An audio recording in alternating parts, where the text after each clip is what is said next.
Hey everybody, what's up and welcome back to today's video guys. And today guys, I'm going to go ahead and be showing you how to save your project in Adobe After Effects. This is a very simple thing to do guys, so make sure to watch this quick and easy video till the very end and follow my steps correctly so you can make sure this works the same for you and you can do this yourself.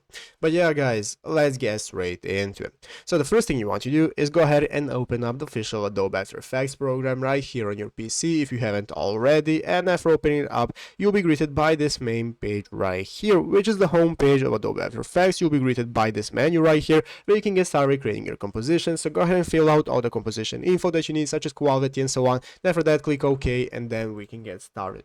So let's go ahead and see how to save our project so that we can open it up later. Basically guys, after you have finished your project right here, you have added everything you need and you want to save it, all we need to do is just go right here into the upper left corner. Click on the file option in the upper left corner, and after clicking on file guys, this is now going to open up this new drop down menu with all the options that we need. And guys, if you want to export it as a video, what you're going to do is go to the export button right here, and then we can add it to the render queue. This is going to enable us to save our project as a video and as a finished project so that we can watch it. But if you just want to save it as a project so that we can go ahead and open it up later to continue editing, we need to go to the save as button. So go to save as, and now we can go ahead and click save as, and we can select what kind of format we want to save it in. So select where on your PC you want to save it, select the format, and after that just go ahead and save it, and after that you'll be able to open it up anytime you want in the program.